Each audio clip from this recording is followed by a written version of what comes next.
चलो, अभी हम कौन क्लास का हिस्ट्री पढ़ रहे थे?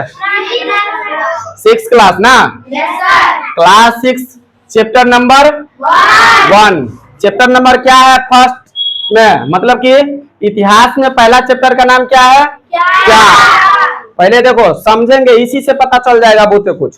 पहले ऐसे पढ़ेंगे, क्या, कब, कहाँ और कैसे। मतलब ऐसे करेंगे, अब ऐसे पढ़ेंगे इसको।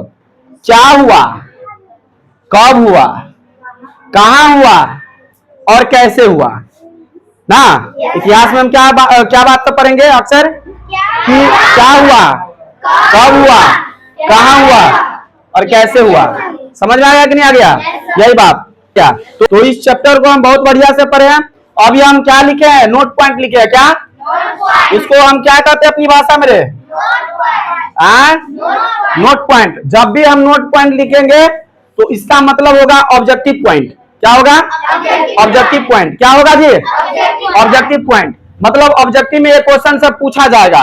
समझ आया ना? पहले एक एक लाइन को पढ़ लेते हैं। वैसे तो चैप्टर बहुत बढ़िया से पढ़े हैं।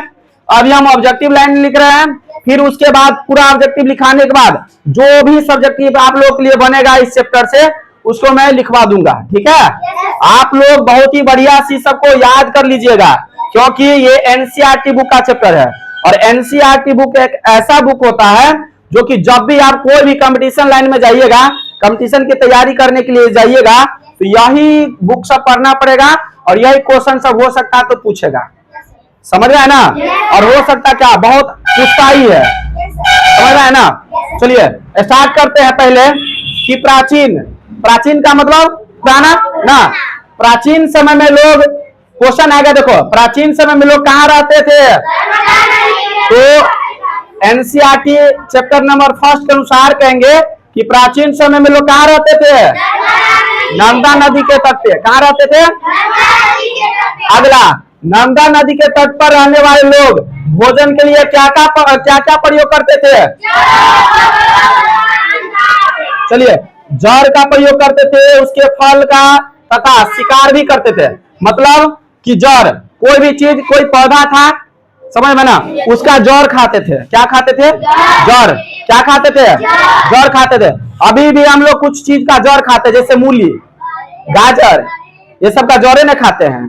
खाते कि नहीं खाते हैं? और ऊपर वाला भाग भी खाते हैं, जिसको साग के रूप में हम लोग खा लेते हैं ना। चलिए, तो उसके बाद फल, मतलब कोई पेड़ पौधा से फल प्राप्त करता था, फल भी खाते थे। समझ रहे हैं ना? उसके बाद शिकार करते थे। इतिहास में शिकार का मतलब, और शिकार जो है क्या है? आखेट लिखल रहेगा। क्या? कभी कभी इतिहास में क्या लिखल रहेगा? अक्सर इतिहास में शिकार करने का मतलब क्या लिखल रहेगा? आखेट। जो आखेट का मतलब होता है शिकार। जो शिकार करता है उस व्यक्ति को हम आखेटक कहते हैं। क्या कहते हैं? जैसे कि कहते हैं ड्राइव। ड्राइव मतलब होता है चलाना। ड्राइव मतलब क्या होता है? चलाना। और ड्राइवर अगर लग जाता है उसमें ना, ड्राइवर, तो उसको कहते हैं ड्राइवर। समझ रहे ना? ड्राइव मतलब होता है चलाना और ड्राइवर का मतलब कहते हैं चलाने वाला। ठीक उसी प्रकार से यहाँ पर आखेट का मतलब होता है शिकार, और आखेटक मतलब हो गया शिकार करने वाला। इसका मतलब शिकार किसको करेगा? जानवर सबको। जानवर सबको जो है शिकार कर करके मार मार के लाता था और खाता था। समझ में है ना? ये पॉइंट समझ में आ गया? तो क्वेश्चन कैसे बनेगा पता है? कि जरा बताइए कि नर्मदा नदी के तट पर, अर्थात नर्मदा नदी के किनारे जो लोग रहता था, वो भोजन के रूप में क्या क्या इस्तेमाल करता था? करते थे। चलिए आगे आइए। आगे है कि सुलेमान तथा कीर्तर, ये दोनों के दोनों क्या था? पहाड़ था। क्या था? सुलेमान तथा कीर्तर पहाड़ी क्षेत्रों में कुछ स्थान पर, है ना, कुछ स्थान पर जो है 60,000 वर्ष पहले क्या उपजाया गया था? गेहूं और जौ। इसको उपजाने वाला कौन था? महिला और पुरुष। महिला और पुरुष दोनों मिलकर के क्या बोलो? गेहूं और जौ उपजाए थे। समझ में आया कि नहीं आ गया? तो यहां से क्वेश्चन बनेगा कि सुलेमान और कीर्थर पहाड़ी क्षेत्र के, है ना, क्षेत्रों में कुछ स्थान पर जो है खेती किया गया था। वो खेती कहिया स्टार्ट हुआ था? 60,000 वर्ष पहले, ठीक है। लेकिन वहां पर सबसे पहले अगर खेती का आरंभ हुआ था तो सबसे पहले क्या उपजाया? क्या उपजाया बोलो? समझ में आया कि नहीं आ गया? चलिए ध्यान देंगे। अब यहाँ के लोग जो है गाय, बैल, बकरी, भेड़ को भी पालते थे। अब बताओ, मान के चलिए अभी हम लोग जो बैल, बकरी सब पालते हैं, इसका मतलब इतिहास में कोई व्यक्ति देखा होगा, पढ़ा होगा। अभी हम लोग पढ़ते हैं ना कि उसी प्रकार से बहुत पहले लोग सब पढ़ा होगा, तो उन्होंने देखा कि भाई इस सब को जो है पालते हैं, हम लोग क्यों नहीं पालेंगे ना।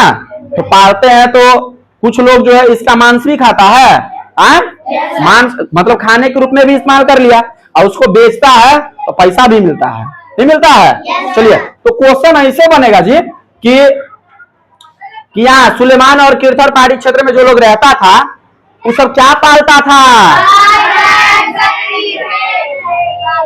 कुत्ता तो नहीं पालते थे ना। हाँ, यहाँ पर जो रहेगा वही लोग क्या पालते थे? गाय, बैल, बकरी, भेड़।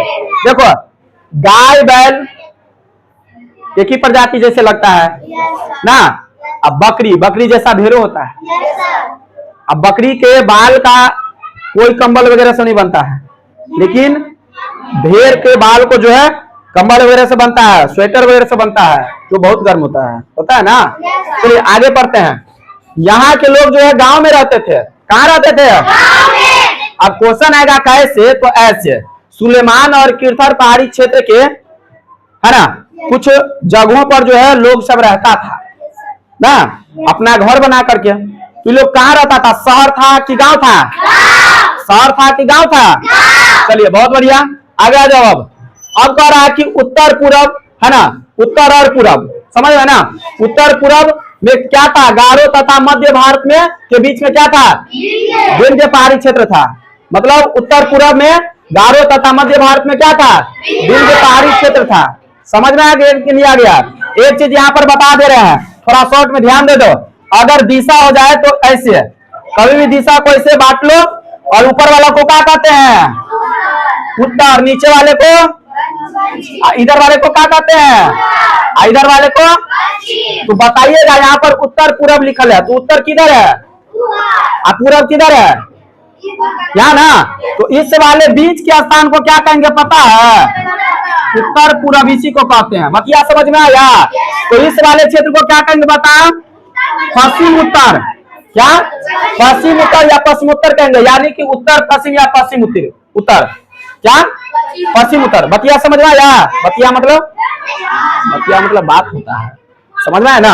आगे देखो, ये पश्चिम और ये दक्षिण, तो इस बीच के क्या कहेंगे इसको? इस बीच की दिशा को क्या कहेंगे? मतलब पश्चिम दक्षिण कहेंगे ना। अब बताइए, इस बीच के दिशा को क्या कहेंगे? पूरब और दक्षिण, या तो दक्षिण और पूरब कर सकते हैं। यहाँ तक किसी को दिक्कत? चलिए अब आ जाइए यहाँ पर। तो उत्तर पूरब में गारो तथा मध्य भारत के बीच जो विंध्य पहाड़ी क्षेत्र था, है ना, तो इस क्षेत्र में सबसे पहले जो उगाया गया था, मतलब उपजाया गया था, वो चावल था। क्या था? चावल। तो क्वेश्चन ऐसे बनेगा, कैसे बताइए जरा। गारो तथा मध्य, है ना, मध्य भारत में विंध्य पहाड़ी क्षेत्र था, समझ में ना। तो यहाँ पर कुछ लोग रहता था, तो इस क्षेत्र में सबसे पहले क्या उपजाया गया था? चावल। क्या उपजाया गया था? चावल। समझ में ना। आप लोगों के लिए सबसे अच्छा बात यह है कि जब क्वेश्चन पूछेगा ना, तो वहां पे ऑप्शन भी रहेगा। क्या रहेगा? ऑप्शन मतलब एक क्वेश्चन के लिए 4 गो ऑप्शन रहेगा ना, चारों में से कोनो एगो को चुन सकते हैं, या क्वेश्चन के अकॉर्डिंग। नहीं समझ में आया ना। चलिए अब आता है यहाँ पर कि वैसा नदी जो एक बड़ी नदी में जाकर मिल जाती है, उसको क्या कहते हैं? सहायक नदी। क्या? सहायक नदी। मान के चलिए जैसे हम पढ़ा रहे हैं, क्या, और हमारे साथ बहुत टीचर मिल के पढ़ाएगा, किसको? हमको, तुम लोगों को। तो हमारे लिए वो क्या होगा? सहायक शिक्षक होगा। क्या होगा? नहीं होगा। तो उसी प्रकार से मान के चलिए, ये जो है बहुत बड़का नदी है। क्या जी? ये जो है बहुत बड़का नदी, इसमें पानी है। एक नदी इधर से आया छोटा, एक इधर से आया, एक इधर से आ रहा, सब जाके मिल गया इसमें। ये एकदम बड़का नदी है। तो ये नदी सब क्या कहलाएगा इस नदी के लिए? क्या? अब बतिया समझ में आया कि सहायक किसको कहेंगे? हाँ, चलिए आगे आइए। सिंधु नदी के किनारे लगभग 47 वर्ष पहले नगरों का विकास हुआ था। सबसे डेंजर क्वेश्चन आएगा कि सिंधु जो क्षेत्र था, सिंधु क्या है? नदी है। सिंधु क्या है? नदी है। आगे इस चैप्टर के बारे में पढ़ेंगे, समझ में है ना? अब तो स्टार्ट हुआ है, आगे आगे देखो ना क्या क्या होता है, समझ में है ना? आगे देखो, ये तो नहीं कहते, ये तो सिर्फ क्या है? हाँ, ये तो सिर्फ अभी ट्रेलर है, पिक्चर तो भी बाकी है, तो अभी तो ये बस स्टार्ट है। सिंधु जब भी अगर कोई पूछे या जब भी कोई बोले सिंधु, तो सिंधु जब भी बोले कोई व्यक्ति, क्या जब कभी भी अगर सिंधु नाम आ जाए, आपके सामने सिंधु शब्द आ जाए, तो सीधा कहना अच्छा सिंधु क्या है? तो वो नदी है। क्या है? नदी। तो उस नदी के किनारे बताइए कब जो है वहां पर नगरों का विकास हुआ था? 47 वर्ष, मतलब वहां पे लोग रहने लगे थे। समझ में आया नहीं आना? वहां पे लोग जो रहा था तो ग्रामीण इलाका था कि नगरीय इलाका था? कौन इलाका था जी? ग्रामीण था। ये नगरीय था, शहर था। आगे आएगा हड़प्पा सभ्यता, गुंडा सब बैल है, बनरा सब। चलो देखो, यहाँ पर लिख लो है नगर, तो कैसे ग्रामीण कह देता है? इतना पढ़ाने के बावजूद भी गलती मत करो, नहीं तो काजू खिला देंगे सबको। काजू के बारे में पता है ना? चलिए नेक्स्ट पॉइंट आता है कि गंगा नदी। चलो, गंगा नदी इसकी सहायक नदियों के लिए है ना, गंगा नदी तथा इसकी सहायक नदियों के किनारे जो है 2500 वर्ष पहले कहा नगरों का विकास हुआ था।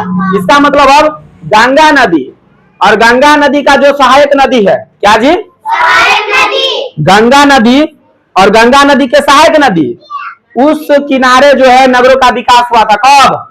2500 वर्ष पहले। और सिंधु नदी के किनारे नगरों का विकास हुआ था कब? इतना समझ में आया कि नहीं आया? तुम लोग कहा रे, किसको नहीं समझ में आया? सब याद हो जाएगा? इस चैप्टर को अभी ये बस स्टार्टिंग पॉइंट है, और इस चैप्टर में जो है ऑब्जेक्टिव पॉइंट सब आएगा, समझ में ना? सबको लिखा करके जब हम आएंगे एग्जाम देकर के आएंगे ना, एग्जाम देकर के आएंगे तो तुम लोग को टेस्ट लेंगे। क्या लेंगे? हाँ, टेस्ट लेंगे। टेस्ट होगा जीके का, मैथ का होगा, ये इतिहास का होगा, और एक हिंदी में जो है हिंदी व्याकरण का टेस्ट होगा। जिस भी स्टूडेंट का रैंक बहुत अच्छा रहेगा, मतलब फर्स्ट रैंक, समझ में है ना? फर्स्ट रैंक रहेगा, उसको हम प्राइज देंगे, और प्राइज देंगे बहुत ही खतरनाक वाला, स्पाइरल वाला कॉपी देंगे। क्या देंगे? महंगा होता है ना, एकदम तागड़ा वाला देंगे, ठीक है?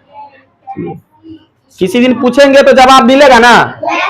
हाँ, किसी दिन पूछेंगे जवाब मिलना चाहिए, नहीं तो काजू खिला देंगे। नोट कर लिया सब? चलिए बहुत बढ़िया।